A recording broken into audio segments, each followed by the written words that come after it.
Attorney General Merrick Garland became the latest high-level U.S. government official to make a surprise trip to Ukraine on Tuesday. He met with his Ukrainian counterpart to discuss how the U.S. could help prosecuting Russian individuals convicted of war crimes. Garland spoke about his mission from near Lviv. I'm here to express the unwavering support of the United States for the people of Ukraine in the midst of the unprovoked and unjust Russian invasion. I'm here to continue our discussions between myself and the Prosecutor General about the actions that the United States is taking to assist the Ukrainian authorities in holding accountable those responsible for the atrocities, for the war crimes that the entire world has seen. The United States is sending an unmistakable message. There is no place to hide. We and our partners will pursue every avenue available to make sure that those who are responsible for these atrocities are held accountable. For more, David Martin joins me now. He is CBS News national security correspondent. Hi, David. Good to see you. Thanks for being here. So what is the status of the latest on the handful of American citizens who are fighting with Ukrainian forces? We know you've been reporting on this. What more do you know? Well, we know of 4 Americans who have volunteered to fight on the side of the Ukrainians. 2 of them are believed to have been killed in combat, and 2 of them have been taken prisoner. And the status of those 2 prisoners, one's an Army veteran, the other's a former Marine, is very much in doubt because the chief spokesman for the Kremlin has said they will not be considered prisoners of war covered by the Geneva Convention. They'll be considered soldiers of fortune fighting as mercenaries without the protections of the Geneva Convention. So if, for instance, one of them killed a Russian soldier in combat, they could be prosecuted for the crime of murder and with a possible death sentence. So far, the video we have seen of these 2 Americans in captivity seems to show them making coerced statements, and that in itself is a violation of the Geneva Convention. So this is shaping up to be a very ugly situation.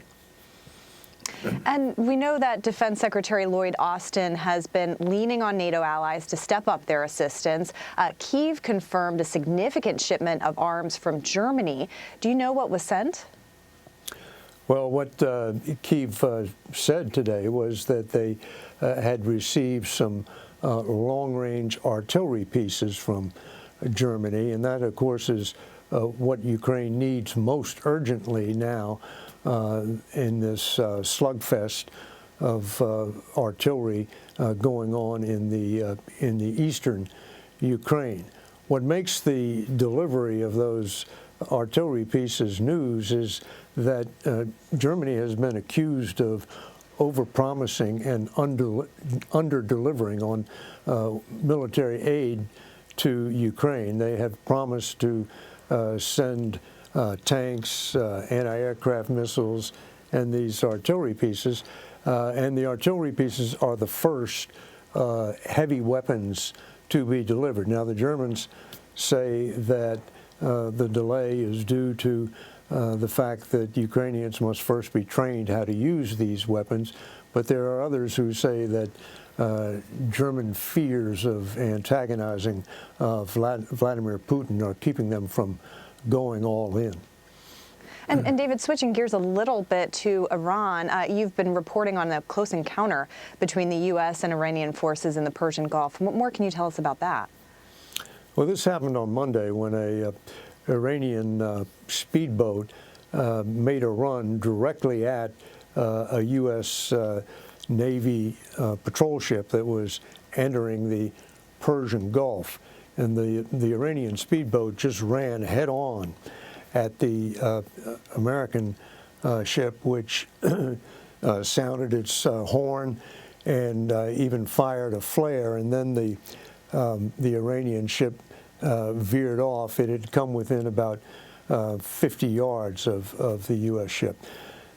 that's not the first time speedboats belonging to the Iranian Revolutionary Guard have harassed American ships as they go in and out of the Persian Gulf. But this one comes as Iran continues to enrich uranium to the point where the treaty that is supposed to limit Iran from acquiring enough bomb-grade material to make a weapon is rapidly becoming a dead letter. And if that treaty becomes a dead letter, then the U.S. and Iran are going to be back on a collision course, and we are probably just going to see more of these incidents at sea. Something to keep an eye on, certainly. David Martin, as always, thank you for your time. Sure.